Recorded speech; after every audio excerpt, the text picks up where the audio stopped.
Was a girl running in our group. She had a high-speed motor in a 40 Ford Coupe. She had a racing cam and a Super George. Look out, buddy, hot rod and large. She's a hot rod. She's a hot rod.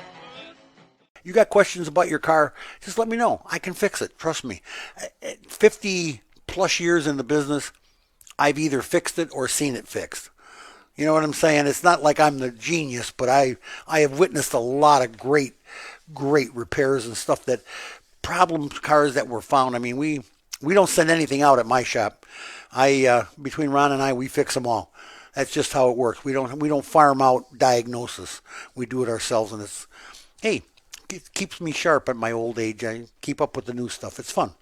Oh, you're not that old. Oh, I'm pretty old. No, you're not. That hair makes you look at least like you're at least 55. I know. I'm a minimum of 55. Trust me. I won't tell you how old I am. Never ask a guy his weight or his age.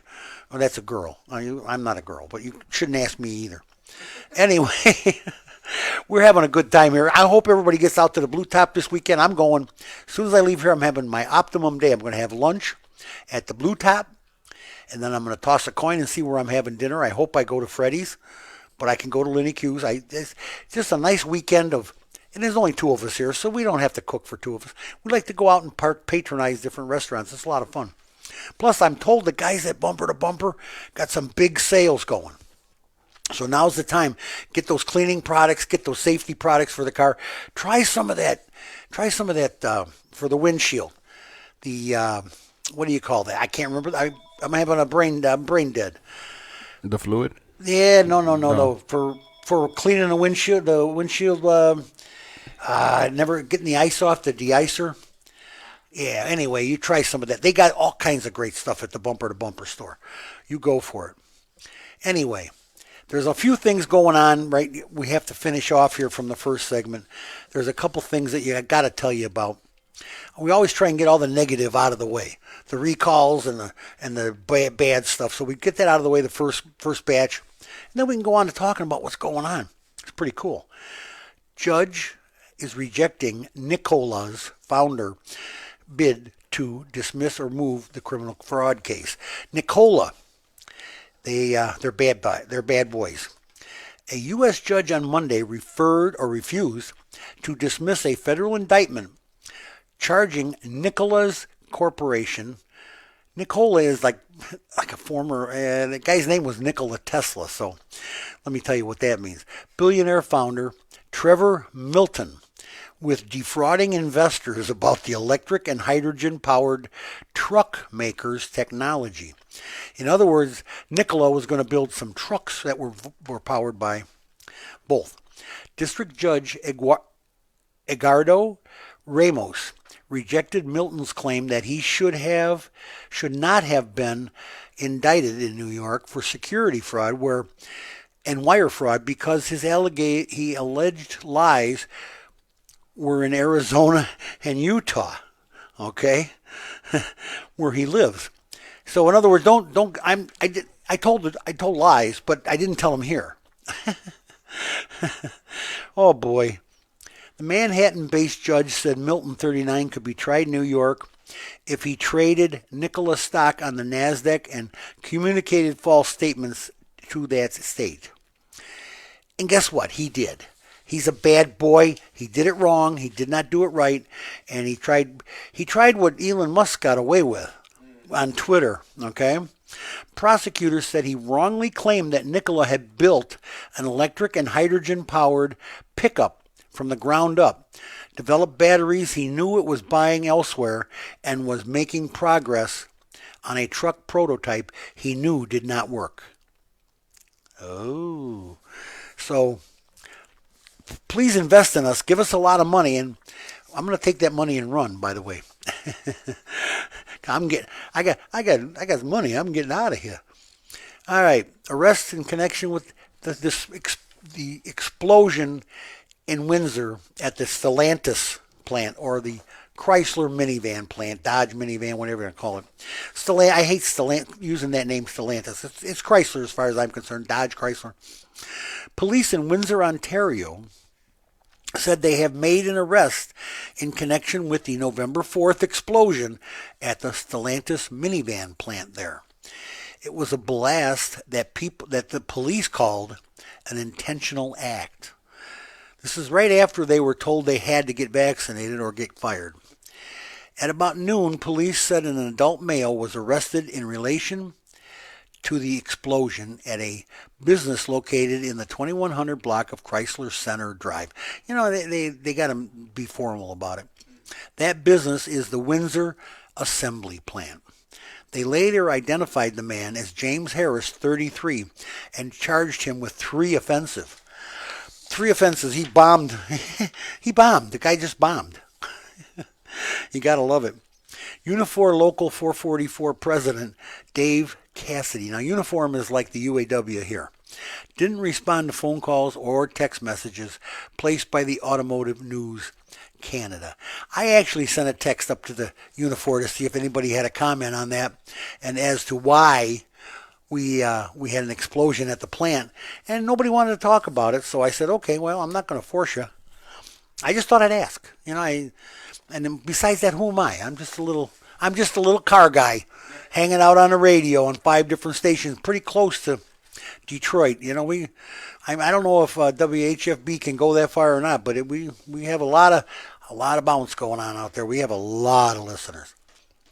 Automakers. Oh, here's what we got to talk about. That's what the chips. When the chips are down. Well, the chips are down, by the way. No, we're going to talk about the latest numbers on the microchip shortage.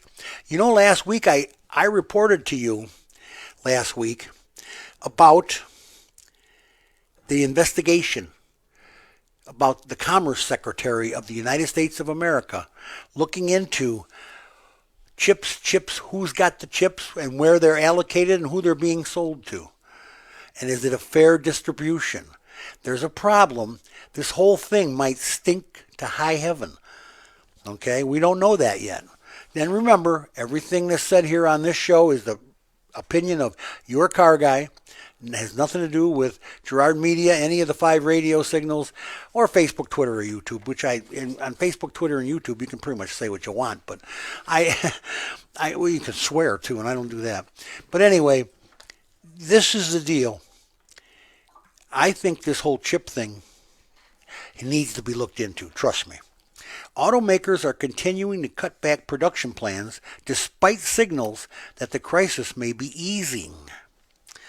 The auto industry just passed the 10 million mark for the number of vehicles lost this year as a result of the worldwide shortage of microchips, according to a new estimate from Auto Forecast Solutions.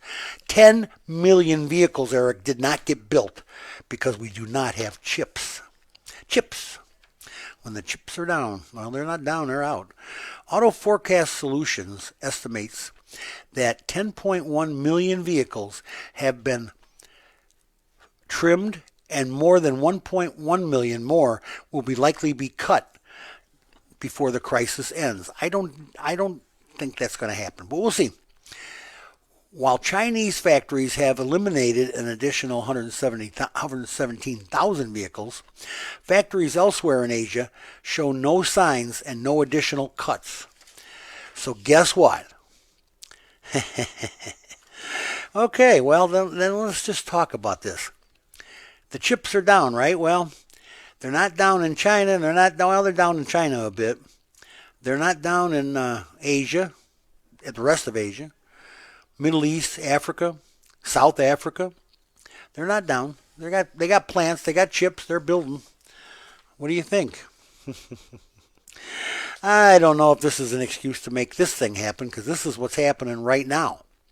According to J.D. Power, this is a J.D. Power study, and they're saying that used vehicle prices, this is what I've been trying to tell everybody. Used vehicle prices, J.D. Power's used vehicle price index hit a record high last month. I told you, Eric. Through October, used vehicle prices were an average 37% higher than in 2020, with no signs of softening, J.D. Power said Tuesday in a market update. Big deal.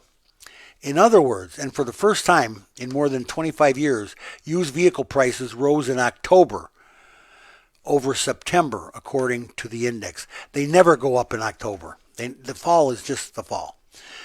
But 37%. Think about that. Think about that. You got a $6,000 used car. You just made it $9,000. You just made it $9,000. I mean, that's just insane. Prices are expected to remain strong for the next year, with some fluctuations.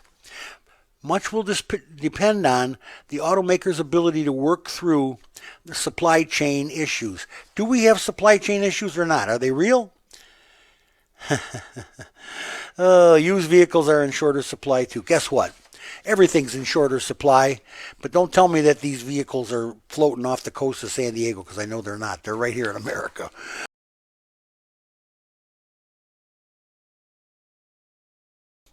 Not only have the used car prices gone up, the new car prices have gone up. People are getting hosed on everything. Guess what else went up? The destination charges, for God's sakes. The surge in vehicles' non-negotiable shipping fees has come as consumers pay record-high transaction prices, and few tend to notice. You don't notice this. Jeep's biggest ever SUV, carrying a big asterisk at $2,000 shipping charge tacked onto the bottom of the window sticker for every Wagoneer and Grand Wagoneer. Now, they build those right up here in Belvedere, and you're going to tell me that it costs $2,000 to come to Lansing? The unavoidable, non-negotiable fee is among the highest ever for a new vehicle from a mainstream brand, and more than double the $995 that Jeep charged on its 2016 models. So we're talking $2,000 in destination fees. Come on. It's not just a Jeep thing. Shipping fees are now add $1,695 on average of all 6 full-size light-duty pickup nameplates sold in the U.S. Across the industry, the average amount charged for transportation from factory to dealership climbed at roughly triple the rate of inflation during the past decade, according to Consumer Reports. And yet, I don't think they're paying the truck drivers anymore. Did they all get a raise? I don't think so. No, this stinks too. This flat out stinks too. BMW, the 2021 year average, the one that's up the most, let me see who's up the most here, Eric. The most is Porsche. Who cares? Porsche.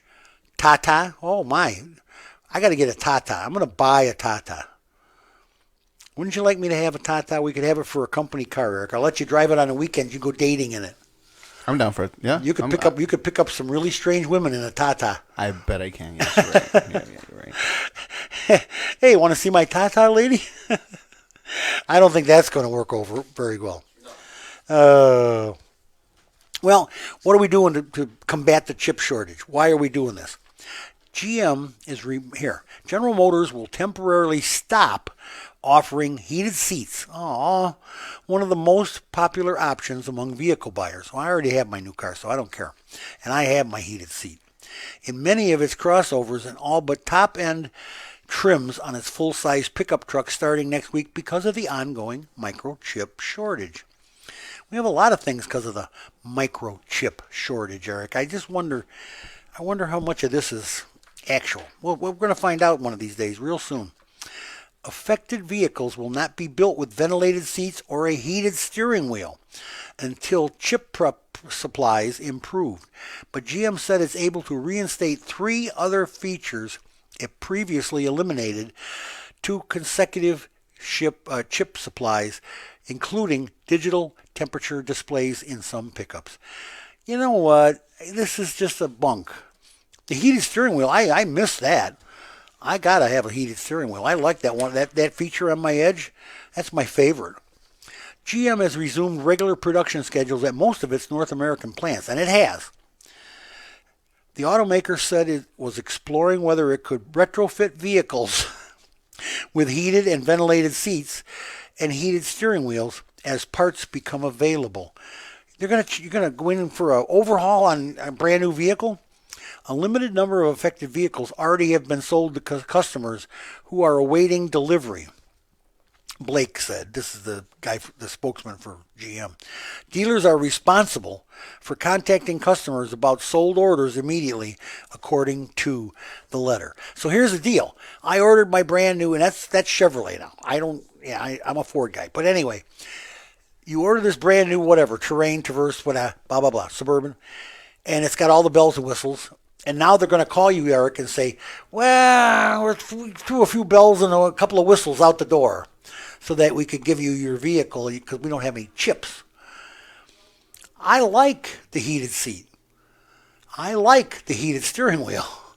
And the start-stop thing that they took out, you can leave that out. That, God bless you. Take that out and throw it away. That, to me, is, as a car mechanic and an auto technician for 50-plus years, that is the stupidest thing I've ever encountered. The on-off feature. When you stop for a light, it shuts the damn vehicle off. And then it starts it up when you step on the gas to go. How many starters am I going to buy in that car? Not me. I turn it off. The first thing I do when I get in that vehicle, before I put my seatbelt on, is push that button and turn it off so that it does not start and stop. I don't want my starter burning up at 20,000 miles. I just think that's nuts. But anyway, that's one of the features they could get rid of, and it would not bother me at all.